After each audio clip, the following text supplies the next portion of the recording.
परिचय। बच्चों, इस पाठ में आप मानव शरीर में रासायनिक समन्वय और एकीकरण के बारे में जानेंगे। क्या तुम्हें पता है कि हमारे आकार में कैसे वृद्धि होती है? वृद्धि एक बहुत जटिल प्रक्रम है जिसमें अनेक हार्मोन्स की समन्वित क्रिया शामिल होती है। मुख्य रूप से वृद्धि हार्मोन्स शरीर की वृद्धि के प्रेरण के लिए जिम्मेदार होते हैं, जो पीयूष ग्रंथि द्वारा मुक्त किए जाते हैं। वृद्धि हार्मोन प्रोटीन, लिपिड और कार्बोहाइड्रेट के उपापचय पर महत्वपूर्ण प्रभाव डालते हैं। वृद्धि हार्मोन का उत्पादन तनाव, व्यायाम, पोषण, निद्रा आदि जैसे अनेक कारकों पर निर्भर करता है। शरीर के भीतर कई और हार्मोन भी स्रावित किए जाते हैं जो विशिष्ट कार्य करते हैं, जैसे कि थायराइड ग्रंथि से स्रावित होने वाला कैल्सिटोनिन हार्मोन रुधिर में कैल्शियम स्तर को नियंत्रित करता है। तो आइए इस पूरे मॉड्यूल में हम रासायनिक समन्वय और एकीकरण के बारे में जानेंगे।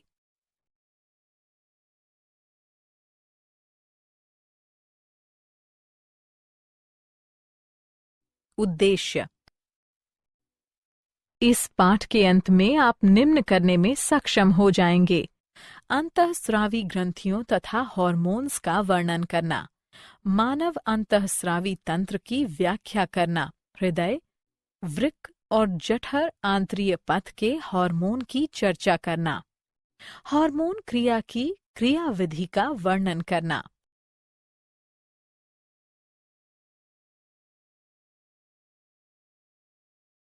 अंतःस्रावी ग्रंथियां तथा हार्मोन। अंतःस्रावी ग्रंथियां नलिका विहीन होती हैं जो रुधिर प्रवाह में हार्मोन स्रावित करती हैं। इनमें पिनियल ग्रंथि, हाइपोथैलेमस, पीयूष ग्रंथि, थायरॉयड ग्रंथि, पैराथायरॉयड ग्रंथि, थाइमस, अधिवृक्क ग्रंथियां, अग्नाशय, मादा में अंडाशय और नर में वृषण शामिल हैं। हार्मोन रासायनिक पदार्थ हैं जो शरीर में संदेशवाहक अणुओं के रूप में कार्य करते हैं।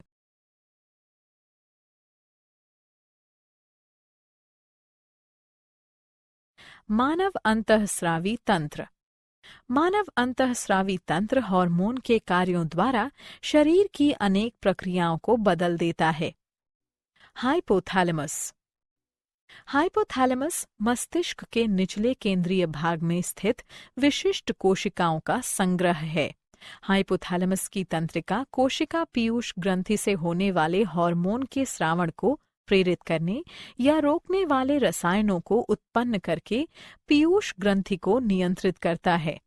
हाइपोथैलेमस दो प्रकार के हार्मोन उत्पन्न करता है: मोचक हार्मोन और निरोधी हार्मोन। उदाहरण के लिए हाइपोथैलेमस से निकलने वाला गोनाडोट्रोफिन मुक्तकारी हार्मोन गोनाडोट्रोफिन के स्राव को प्रेरित करता है, जबकि हाइपोथैलेमस से निकलने वाला सोमैटोस्टैटिन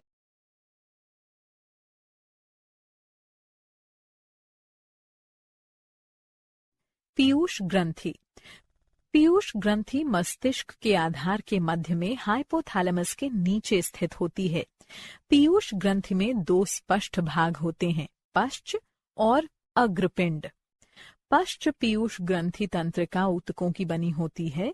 यह हाइपोथैलेमस में बनने वाले दो हार्मोन ऑक्सीटोसिन और वेसोप्रेसिन का संग्रह और स्राव करती है। ऑक्सीटोसिन बच्चे के जन्म के समय दूध के स्राव तथा गर्भाशयी चिकनी पेशियों के संकुचन को प्रेरित करता है। वेसोप्रेसिन का मुख्य कार्य मूत्र के साथ जल के ह्रास को कम करके शरीर के जल को सुरक्षित रखना है। यह एंटी डायूरेटिक हार्मोन भी कहलाता है। अग्रपीयूष ग्रंथि अंतःस्रावी कोशिकाओं की बनी होती है जो सीधे रुधिर में हार्मोन का उत्पादन और स्रावण करती हैं। अग्रपीयूष ग्रंथि वृद्धि hormone GH, prolactin PRL, thyroid प्रेरक hormone THH, adrenocorticotrophic hormone STH, luteinizing hormone HL और पुटिका प्रेरक हार्मोन FSH मेलानोसाइट प्रेरक हार्मोन MHH स्रावित करती है। वृद्धि हार्मोन वृद्धि के लिए महत्वपूर्ण होते हैं। यह समसूची विभाजन में वृद्धि करके कोशिकाओं के आकार और उनकी संख्या में वृद्धि करता है। प्रोलैक्टिन एकल श्रृंखला प्रोटीन हार्मोन है जो दुग्ध ग्रंथि की वृद्धि और दूध उत्पादन को नियमित करता है। थायराइड प्रेरक हार्मोन थायराइड हार्मोन उत्पन्न करने के लिए थायराइड ग्रंथि को प्रेरित करता है। एड्रीनोकॉर्टिकोट्रोफिक हार्मोन का मुख्य कार्य ग्लूकोकॉर्टिकाइड्स नामक स्टेरॉयड हार्मोन के समूह को मुक्त करने के लिए एड्रीनल ग्रंथियों के विलकुट को प्रेरित करना है। LH और FSH गोनाडोट्रोपिन कहलाते हैं क्योंकि यह जननांगों, नर में वृषणों और मादा में अंडाशयों को प्रेरित करते हैं। LH नर और मादा दोनों में जननांगों से लिंग स्टेरॉयड के स्राव को प्रेरित करता है। FSH अंडाशयी पुटिकाओं के परिपक्वन को प्रेरित करता है और यह शुक्राणु के उत्पादन के लिए भी महत्वपूर्ण है। मेलानोसाइट प्रेरक हार्मोन मेलानोसाइट्स को सक्रिय करता है जो मेलेनिन उत्पन्न करते हैं और त्वचा के रंग के लिए जिम्मेदार होता है।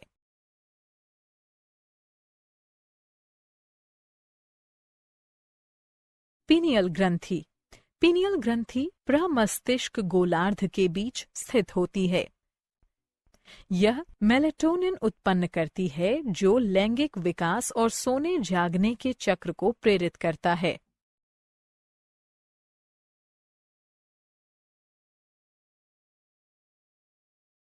थायराइड ग्रंथि। थायराइड ग्रंथि ग्रीवा में स्थित होती है जिससे उत्पन्न होने वाले हार्मोन उपापचय, ऊष्मा उत्पादन और रुधिर में कैल्शियम स्तर को नियंत्रित करते हैं। थायराइड ग्रंथि 3 हार्मोन उत्पन्न करती है। Thyroxine T4, ट्राइआइडोथायरोनिन T3, calcitonin. T3 और T4 उपापचय और ऊष्मा उत्पादन को नियंत्रित करते हैं और कैल्सिटोनिन कैल्शियम के रुधिर स्तर को नियमित करने में सहायता करता है। थायराइड ग्रंथि में बड़ी गोलाकार संरचनाएं होती हैं जो पुटिकाएं कहलाती हैं। प्रत्येक पुटिका में थायरोग्लोबुलिन नामक जेल जैसा ग्लाइकोप्रोटीन युक्त केंद्रीय भाग होता है। T3 और T4 बनाने के लिए थायराइड को बड़ी मात्रा में आयोडीन की आवश्यकता होती है।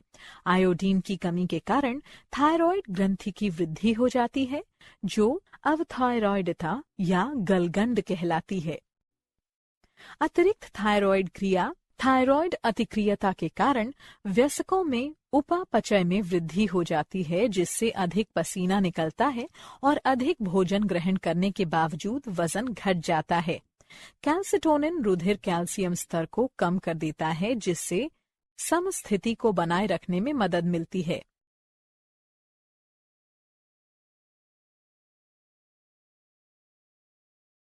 पैराथायरॉयड ग्रंथि। पैराथायरॉयड ग्रंथियां 4 छोटी ऊतक ग्रंथिकाएं होती हैं जो थायरॉयड ग्रंथि की पश्च सतह पर उपस्थित होती हैं। वे पैराथायरॉयड हार्मोन नामक पॉलीपेप्टाइड हार्मोन उत्पन्न करते हैं। PTH रुधिर में कैल्शियम स्तर को नियंत्रित करने के लिए कैल्सिटोनिन के साथ कार्य करता है। यह रुधिर कैल्शियम स्तर में वृद्धि करता है, इसलिए जब रुधिर में कैल्शियम का स्तर नीचे गिर जाता है तो PTH के स्राव को प्रेरित किया जाता है।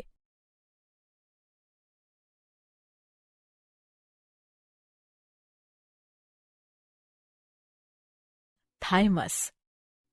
थाइमस ग्रंथि छाती के ऊपरी भाग में उरोस्थि के पीछे स्थित होती है।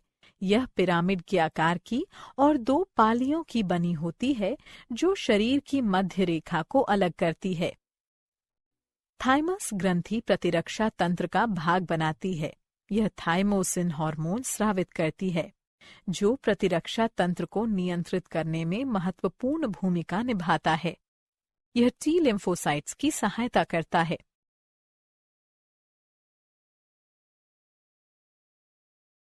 अधिवृक्क ग्रंथि। मनुष्यों में दो अधिवृक्क ग्रंथियां होती हैं जो वृक्कों के अग्रभाग पर स्थित होती हैं। प्रत्येक ग्रंथि का बाहरी भाग अधिवृक्क वल्कुट होता है और अंतः भाग अधिवृक्क मध्यांश होता है। अधिवृक्क वल्कुट को 3 परतों में वर्गीकृत किया जा सकता है। जोना रेटिकुलरिस यानी आंतरिक परत, जोना वेसिकुलेटा मध्य परत, जोना ग्लोमेरुलोसा बाहरी परत। अधिवृक्क वल्कुट की कोशिकाएं 2 मुख्य प्रकार के स्टेरॉयड हार्मोन ग्लूकोकॉर्टिकॉइड और मिनरेलोकॉर्टिकॉइड स्रावित करती हैं। ग्लूकोकॉर्टिकॉइड ग्लूकोज के रुधिर स्तर में वृद्धि करता है। शरीर का मुख्य ग्लूकोकॉर्टिकॉइड कॉर्टिसोल है जो शरीर में अत्यधिक थकान होने पर स्रावित होता है और उस समय ग्लूकोज की अधिक मांग होती है क्योंकि इसका रुधिर स्तर उल्लेखनीय ढंग से गिर जाता है। कॉर्टिसोल पेशी प्रोटीन के विखंडन को बढ़ावा देता है और ग्लूकोनियोजेनेसिस नामक प्रक्रिया में ग्लूकोज संश्लेषण करने वाली यकृत कोशिकाओं से अमीनो अम्ल ग्रहण करने के लिए यकृत को प्रेरित करता है। मिनरेलोकॉर्टिकॉइड बाह्य कोशिकीय तरल में पोटेशियम और सोडियम जैसे खनिज लवणों की सांद्रता को समायोजित करता है। एल्डोस्टेरॉन सबसे अधिक मात्रा में पाया जाने वाला मिनरेलोकॉर्टिकॉइड है। यह वृक्क नेफ्रॉन की दूरस्थ नलिकाओं पर कार्य करके उन्हें सोडियम आयनों को पुनः अवशोषित और पोटेशियम आयनों को उत्सर्जित करने के लिए प्रेरित करता है। अधिवृक्क ग्रंथि का आंतरिक भाग अधिवृक्क मध्यांश वृक्काणुओं का बना होता है जो एड्रिनलिन और नॉरएड्रिनलिन 2 पदार्थ मुक्त करता है। जब अधिवृक्क मध्यांश हार्मोन स्रावित करता है तो वो रुधिर परिसंचरण और शरीर में थकान होने पर कार्बोहाइड्रेट के उपयोग को नियंत्रित करते हैं। उदाहरण के लिए वे हृदय दर को बढ़ा देते हैं, धमनिकाओं और श्वसनिकाओं को फैला देते हैं।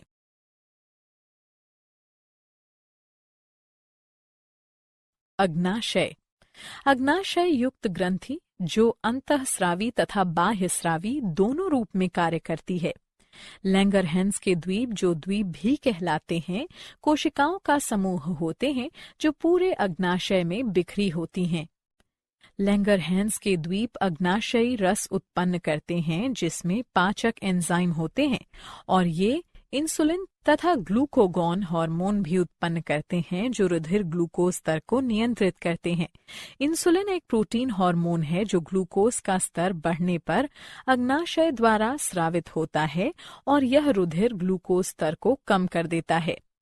असामान्य निम्न रुधिर शर्करा हाइपोग्लाइसीमिया का कारण है। इंसुलिन का सबसे महत्वपूर्ण कार्य यकृत और पेशी कोशिकाओं में ग्लूकोज के अंतर्ग्रहण को प्रेरित करता है। ग्लूकोगॉन अमीनो अम्ल और ग्लिसरॉल अणुओं से ग्लूकोज के संश्लेषण को प्रेरित करके रुधिर ग्लूकोज स्तर में वृद्धि करता है। रुधिर ग्लूकोज स्तर में असामान्य वृद्धि हाइपरग्लाइसीमिया का कारण है। इंसुलिन का स्तर कम हो जाने से डायबिटीज मेलिटस बीमारी हो जाती है जिससे रुधिर शर्करा स्तर में वृद्धि हो जाती है।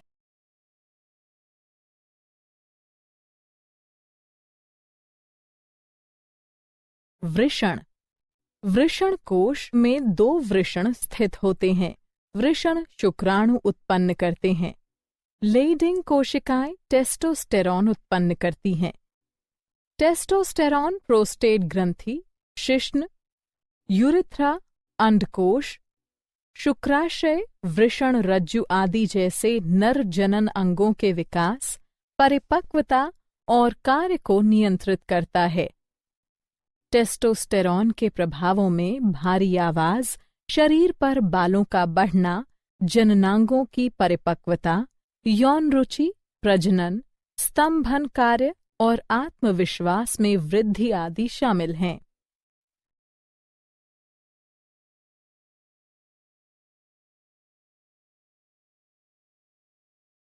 अंडाशय अंडाशय श्रेणी में गर्भाशय के दोनों ओर स्थित होते हैं और एस्ट्रोजन एवं प्रोजेस्टेरॉन उत्पन्न करते हैं। एस्ट्रोजन मुख्य रूप से मादा जनन अंगों के विकास के लिए जिम्मेदार होता है, जैसे कि स्तनन ग्रंथि का विकास। प्रोजेस्टेरॉन गर्भावस्था बनाए रखने में महत्वपूर्ण भूमिका निभाता है। यह दुग्ध के निर्माण और स्राव को भी प्रेरित करता है।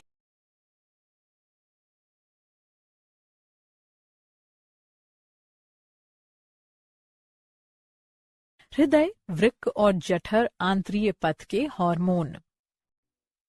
एट्रियल नेट्रियूरेटिक कारक ANF एक हृद हार्मोन है जो रुधिर आयतन और धमनीय रुधिर दाब को नियंत्रित करता है। वृक्क द्वारा उत्पन्न किए जाने वाले एरिथ्रोपोएटिन हार्मोन लाल रुधिर कोशिकाओं के उत्पादन के लिए जिम्मेदार हैं।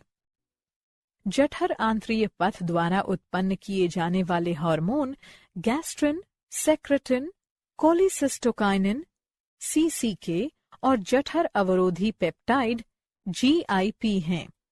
गैस्ट्रिन अमाशय में बनता है जो भोजन पचाने के लिए हाइड्रोक्लोरिक अम्ल उत्पन्न करता है।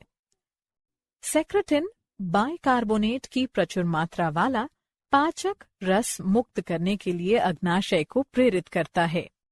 कोलिसिस्टोकाइनिन अग्नाशय और पित्ताशय से क्रमशः अग्नाशयी एंजाइम और पित्त रस के स्राव को प्रेरित करता है। जठर अवरोधी पेप्टाइड हार्मोन जठर स्राव को अवरुद्ध करता है।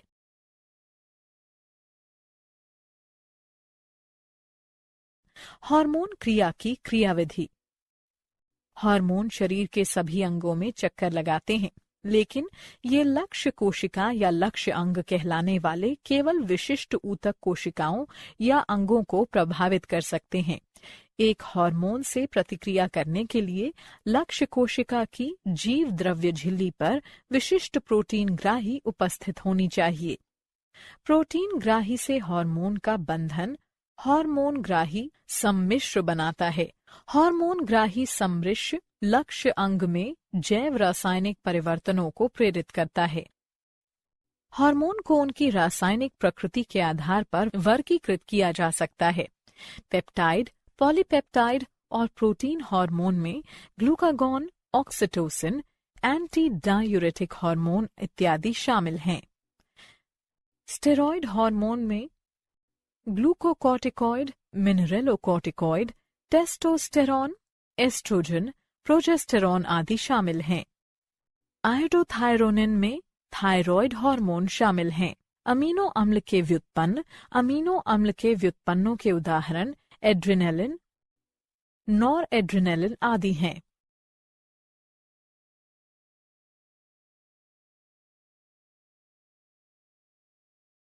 क्या आप जानते हैं? अनुसंधान से पता चलता है कि मादा में एस्ट्रोजन का उच्च स्तर स्तन, गर्भाशय और ग्रीवा के कैंसर का कारण हो सकता है। ऊष्मा शुक्राणु उत्पादन को कम कर सकती है। अधिक धूम्रपान करने और अल्कोहल ग्रहण करने से शुक्राणुओं की संख्या कम हो सकती है।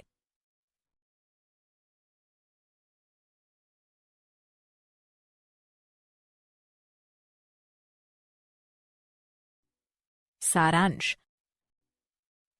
आइए हमने जो कुछ सीखा है उसे संक्षेप में दोहराएं। अंतःस्रावी ग्रंथियां नलिका विहीन होती हैं जो रुधिर प्रवाह में हार्मोन स्रावित करती हैं। हार्मोन रासायनिक पदार्थ है जो शरीर में संदेशवाहक अणुओं के रूप में कार्य करते हैं। अंतःस्रावी ग्रंथियां पीनियल ग्रंथि, हाइपोथैलेमस, पीयूष ग्रंथि, थायरॉयड ग्रंथि, पैराथायरॉयड ग्रंथि, थाइमस, अधिवृक्क ग्रंथियां, अग्नाशय, मादा में अंडाशय और नर में वृषण हैं। हाइपोथैलेमस मस्तिष्क के निचले केंद्रीय भाग में स्थित होता है। पीयूष ग्रंथि मस्तिष्क के आधार के मध्य में हाइपोथैलेमस के नीचे स्थित होती है। पीनियल ग्रंथि प्रमस्तिष्क गोलार्ध के बीच स्थित होती है। थायरॉयड ग्रंथि थायरॉक्सिन, ट्राई आयोडोथायरोनिन, कैल्सिटोनिन उत्पन्न करती है।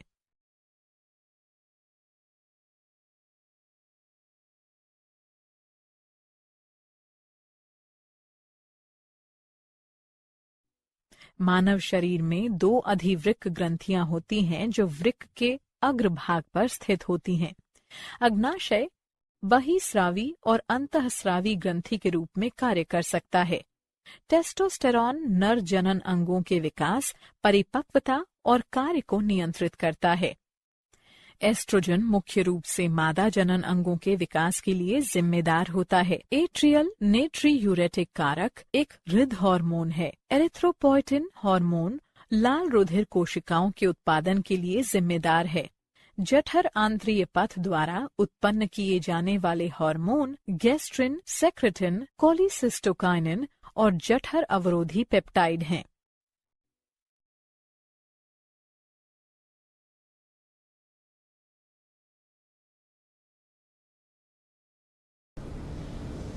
हे guys, welcome back to YouTube channel. I am Om Prakash Saini और आज हम जो अनाउंस करने जा रहे हैं वो हमारा व्हाट्सएप नंबर है, जिसके माध्यम से हम आप तक विभिन्न प्रकार के आपकी आवश्यकता के अनुसार नोट्स उपलब्ध करवाएंगे। आपको अपना सब्जेक्ट और क्लास लिखकर हमें व्हाट्सएप करना है। आपको तुरंत आपके सब्जेक्ट के और आपकी क्लास के पूरे नोट्स जो भी अवेलेबल होंगे वो सेंड कर दिए जाएंगे। हमारे जो व्हाट्सएप नंबर रहेंगे वो हैं 86 96 60 85 41। आप इस नंबर पर हमें व्हाट्सएप कर सकते हैं। आप इस पर कॉल ना करें, कॉल रिसीव नहीं कर पाएंगे क्योंकि काफ़ी स्टूडेंट्स होते हैं वो कंटिन्यूसली इस पर कॉल करते हैं। Thank you so much.